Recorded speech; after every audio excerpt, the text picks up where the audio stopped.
Hi guys, welcome to another exciting episode of Millennial Talk.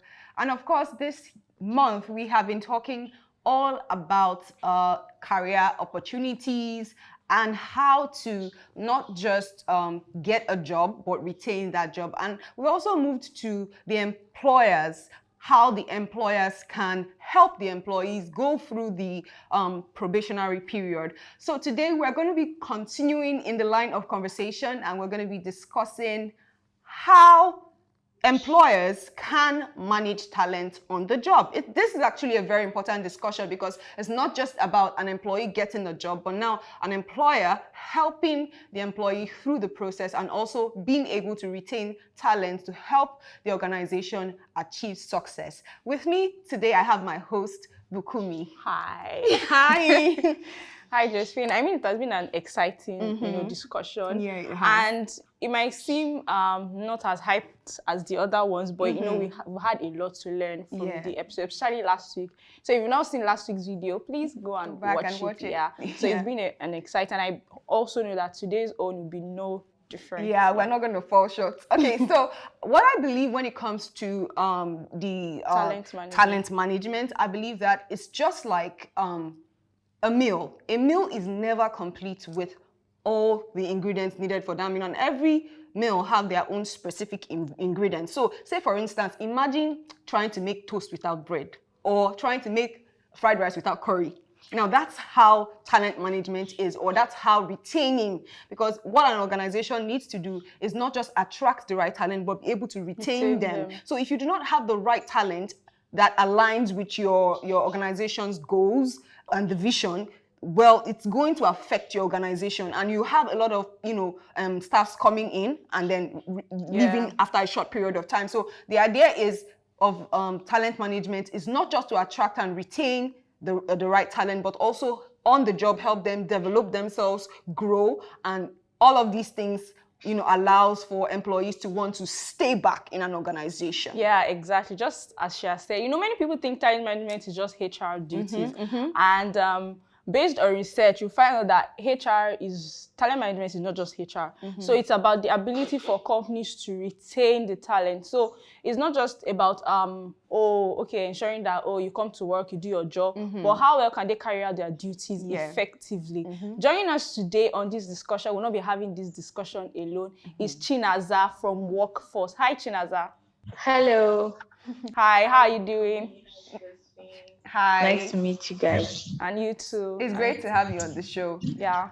So today one of the first things we would always like to ask our guests is to give us a brief introduction about yourself and also tell us about your journey in the talent management space. Okay, thank you. My name is Chinaza, like you rightly mentioned, and I work with Workforce Group, and I actually started off as a junior analyst. And how I got into Workforce Group was through a talent hunt, and surprisingly, we're talking about talent attraction and management today.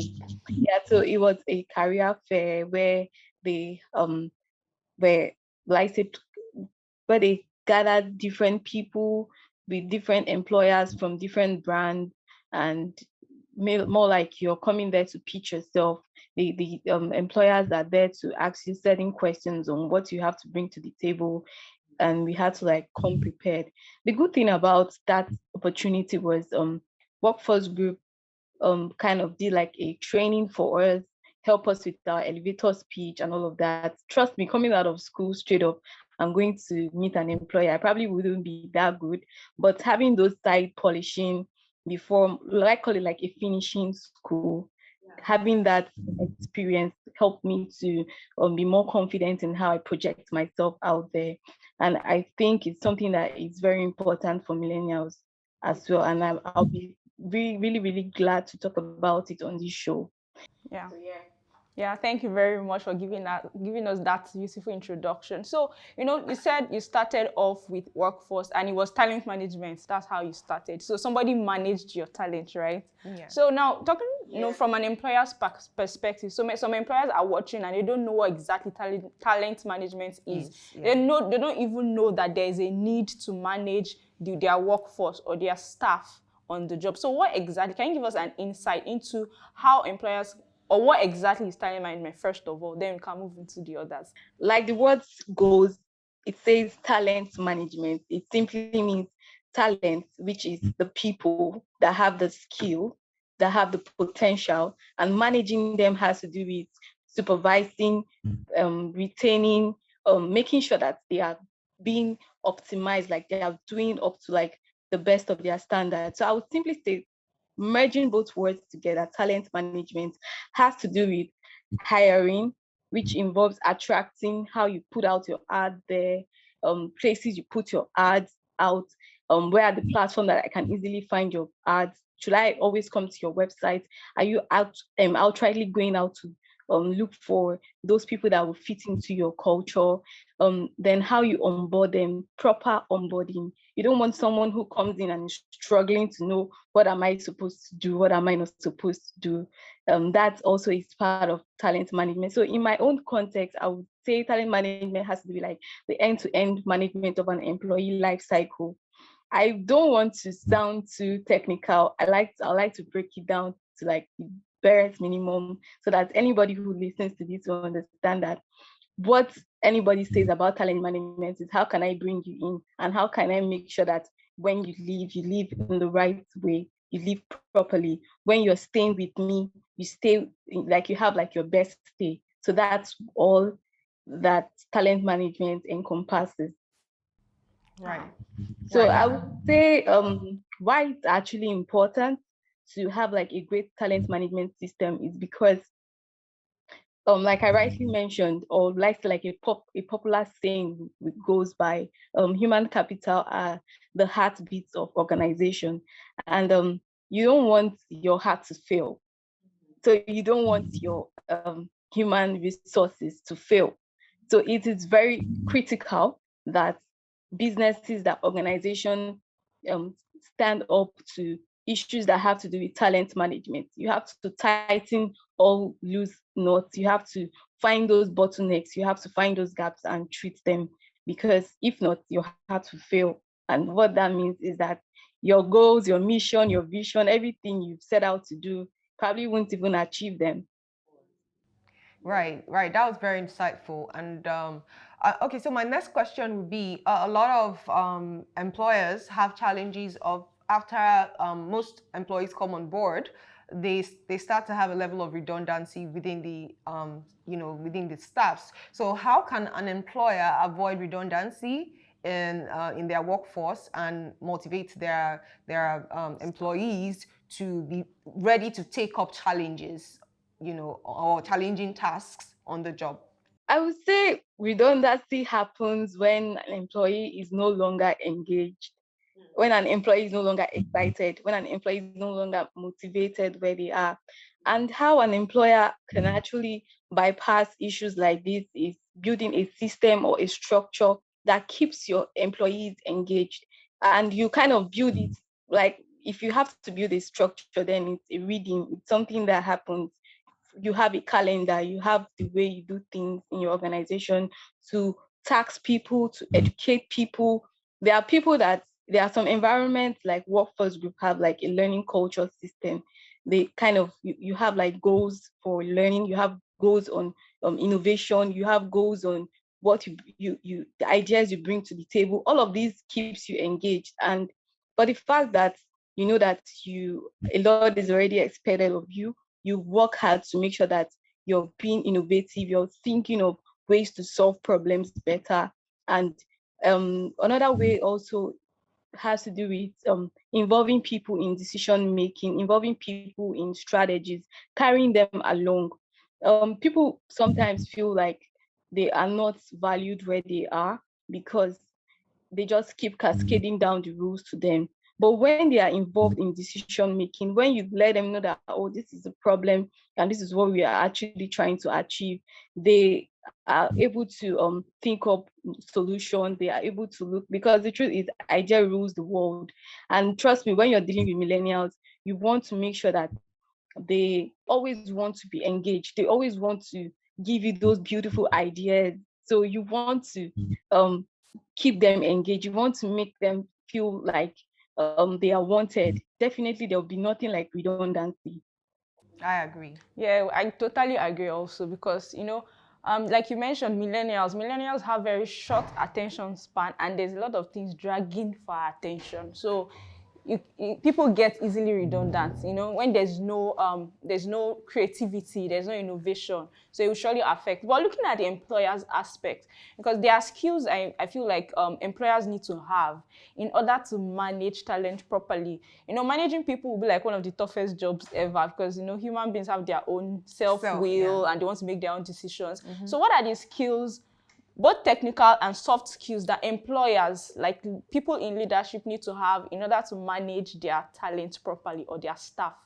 When you talk about managing a staff properly, I would say it's stuff that lies around leadership. Oh, we've had a lot of conversations around leadership. These are the skills you need to be.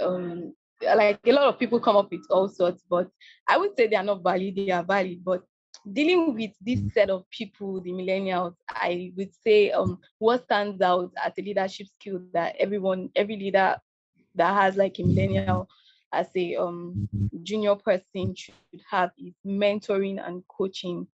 Um, it mentorship has to do with showing concern in the person's career growth, career path, and most times people are focused on profit. I'm not saying that profit is not important, but I always believe that there is a way to get the best out of people if you apply some level of empathy.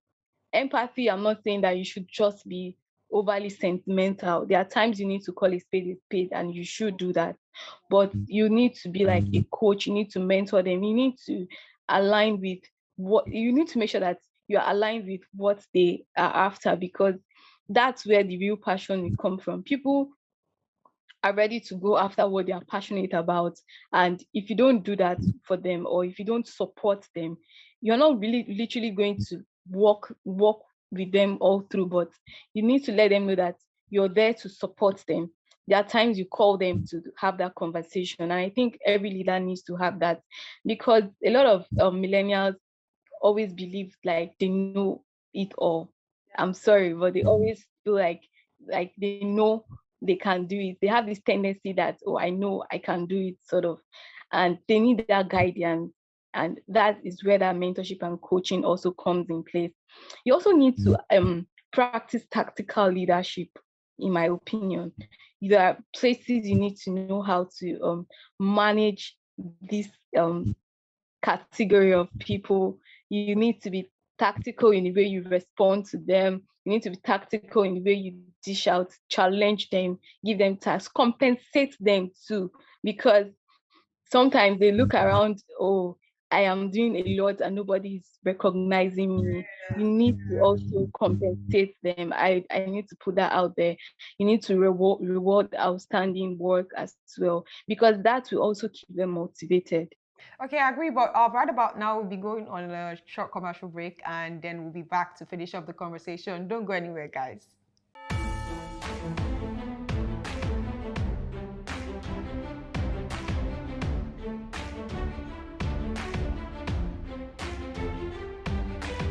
And I told my mom, even engineering thing, I don't think it's my thing. Yeah, I went to school and I came out with good grades, but I don't think that is what I actually want to do.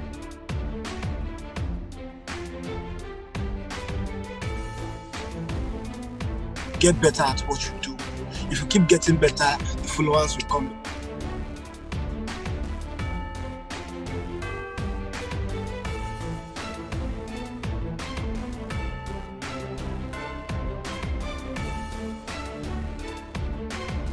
It's going to run a business. Usually, a business wants to deliver value, and you have to determine first, what solutions. I mean, what are the needs available? What are the solutions that I can offer?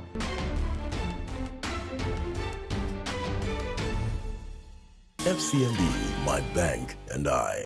All right, guys, we are back and we still have our guests here sharing insights on how employers can properly manage talent in their organization. So far we've been asking a lot of questions as to how we can get on the process. But I think the right question to ask now would be, how can employers build a proper talent management system that would, boost staff efficiency in an organization?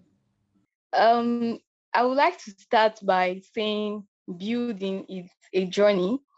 And to embark on a journey, you have to do your research, you have to do your findings.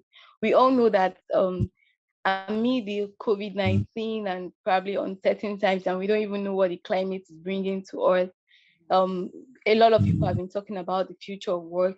You need to embark on a journey and understand what this future of work really means. And the future of work actually affects like three areas, namely the work, the workplace, and the workforce. And whatever it is you're going to implement in the future, you need to consider what, as in how it's going to affect your work, how is it going to affect the workplace, and how is it going to affect the workforce.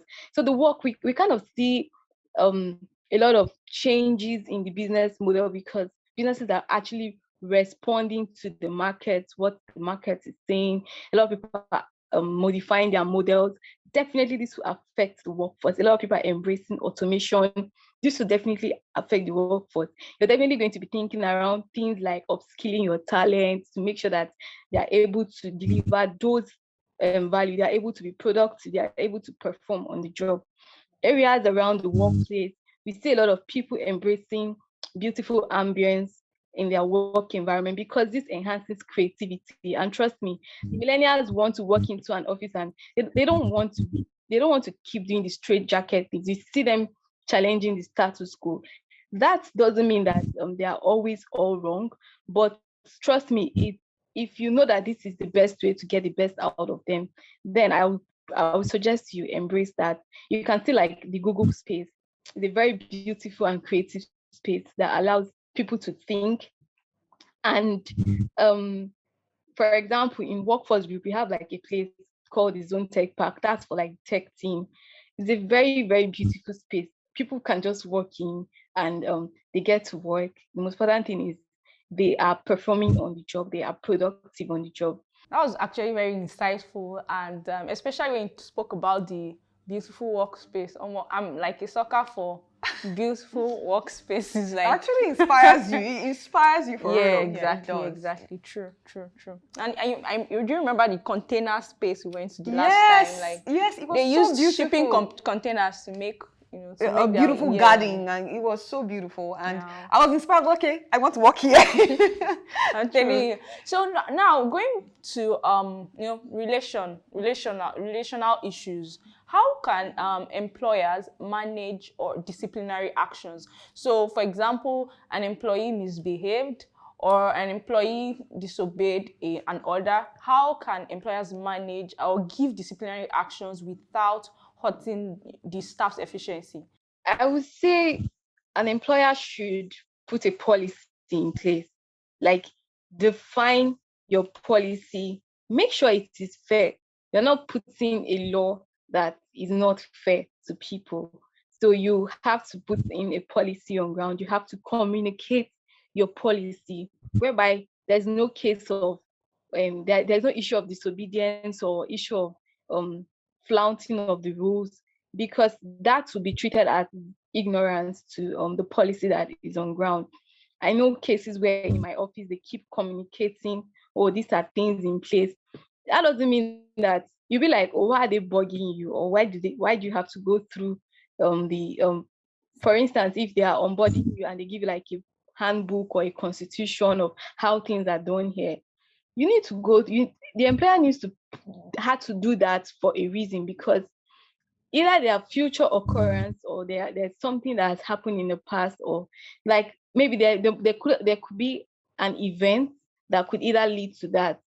But it's just to ensure that people don't go out breaching those laws or doing things that are not right in the workplace.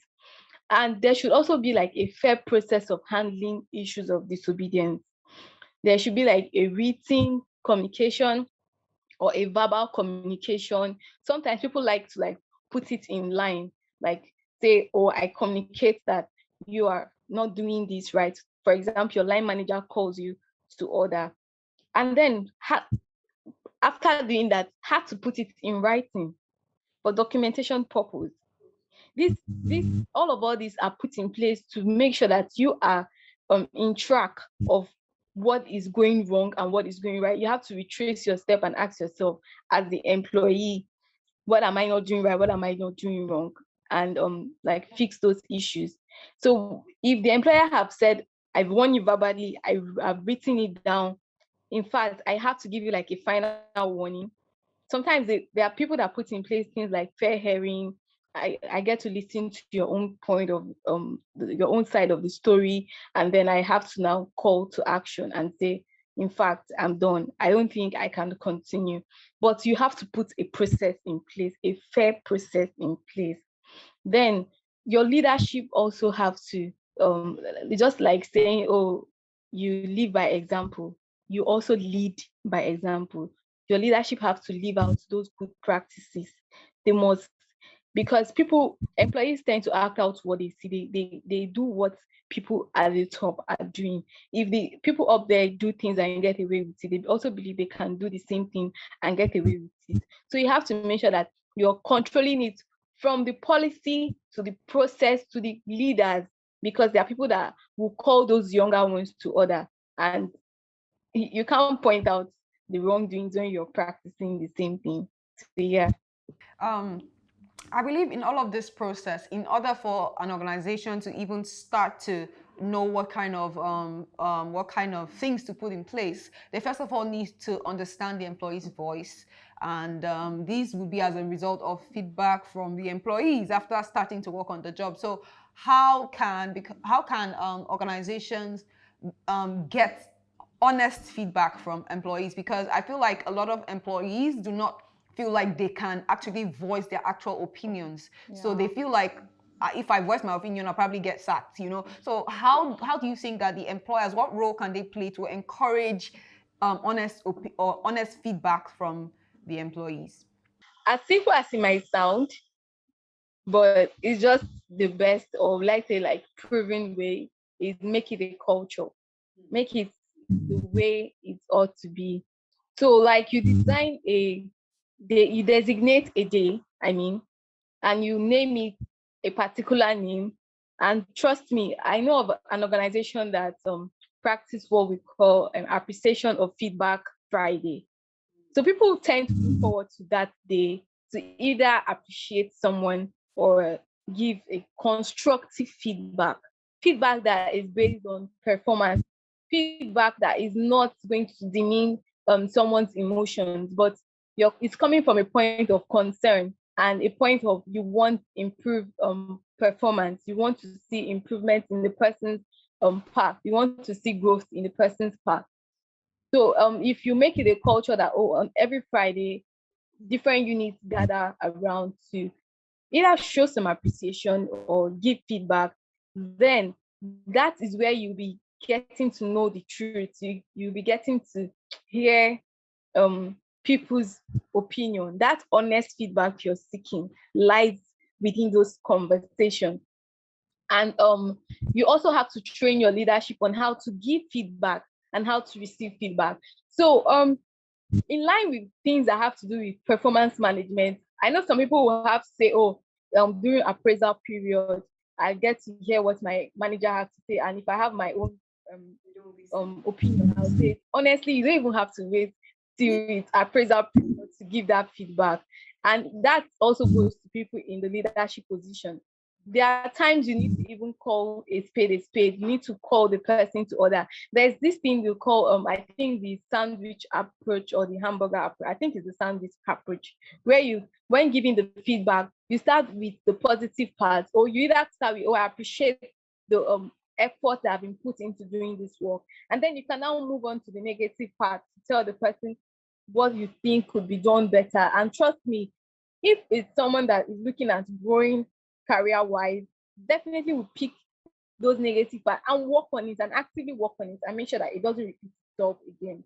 Yeah, I mean, you've answered my next question anyway, because I wanted to just, flip it over and, ask you or, seek your opinion as to how employers can give feedback also to their employees without, doing it in a brash manner, because we know that sometimes your emotions get the best of you as a leader or as a team lead or somebody who is in charge of whatever it is. Your emotions get the best of you. Somebody is not doing as much as they should be doing, and all of a sudden you start to say things that probably unethical. You start to say things that will destroy, the person's, confidence, or start to insult the person's personality. So I think maybe I should flip the question this way: how can employees give feedback without, attacking the person's personality? You mean the employers? Yes. The employers give employees feedback without attacking the person's personality or diminish the person's self-confidence. Yeah. Okay, like I said earlier, when giving a feedback, you have to make sure that you are coming from a place of improving performance and not just emotions, or I don't like the way you spoke to me, or I'd like you don't come to demean someone's emotions. You don't you're coming from a point of this was handled this way, and we are looking at getting to this point. And I believe that if you had applied this and or applied this rule or considered this other option, we would have gone to this point. So what I believe is we can actually get to this point, and I believe that you can do it. But you need to understand that you should feel free to come to me when you're either having like say you encounter an obstruction, you don't know what next to do. I can advise you. So you make them open to seek guidance, and they are also ready to do better. And trust me, there's no how you talk to me about something that concerns my goal and something that concerns growth that I won't take in a very honest way. And if you consider emotions when saying it, there's no how I won't taking the feedback and actively work on it. So employers can do that by either training their leaders on how to give that feedback, and also train leaders on how to take feedback. So it's not going to be just one way. When the person at the top is giving feedback, the person at the top can also make the junior one open to letting them know what their own thought process is, what they think, and then it's more like a conversation, and both parties are learning from each other. And I think you definitely reap the fruit of that conversation as well. Exciting. I think I quite agree with what she said, because most organizations practice this one-way feedback thing, and even if they tell you you're open to, but in the you're not sense, open. You cannot say anything. You're not open, exactly. Yeah. You really can't. Share your opinion, because at the end of it, and many employees are scared because you don't know what you say, and somebody will now say, is this person that said this? it? This person that, and then you get into trouble, or people start looking at you a certain way, type of way. So it's just I think, just as you have said, it's just having the right structure. Right structure, and ensuring that it's a two-way conversation, so people can get comfortable enough to give their own honest opinion. Yeah. Yes. So talking about the questions and the serious part, that would be all for now. Thank you very much for for sharing your knowledge with us. So we're moving to the fun part. So let's know your outside work. Who is Chinaza outside work? What do you like to do? What are the other exciting activities that... This is our favorite part of the show, where you get to sing for us or dance for us, So if you have a special talent and you maybe you know how to sing, we'd like to hear you sing something, or tell us your hobbies. Tell us about your outside work, first of all. Special talents. I think I'm still on a journey to harnessing that. I can't maybe dancing, but some other time. You can dance, so you can do your hand dance, like Shoki or yeah. Okay, so who is Chinaza outside work, or probably what I do for fun? I love to meet people. I love to network. Maybe network is too serious of a word, but I love to meet new people, get to know people, know their interests. I kind of enjoy doing that most times, and find time to go out with friends and family, spend time with family. I think that's where you see me have fun the most. I like traveling with new places. I like to learn new things. Like sometimes my friends even think that I am too serious, but I don't believe I'm too serious. I just don't like Don't mind them. You don't sound like a serious person. Thank you for joining us on this conversation. It was really nice having you here, Chinaza. Thank you so much. We hope to have you next time. For more information regarding the stock market, commodities market, and if you need information for research purposes, market intelligence, visit www.proshareng.com. Till next time, bye.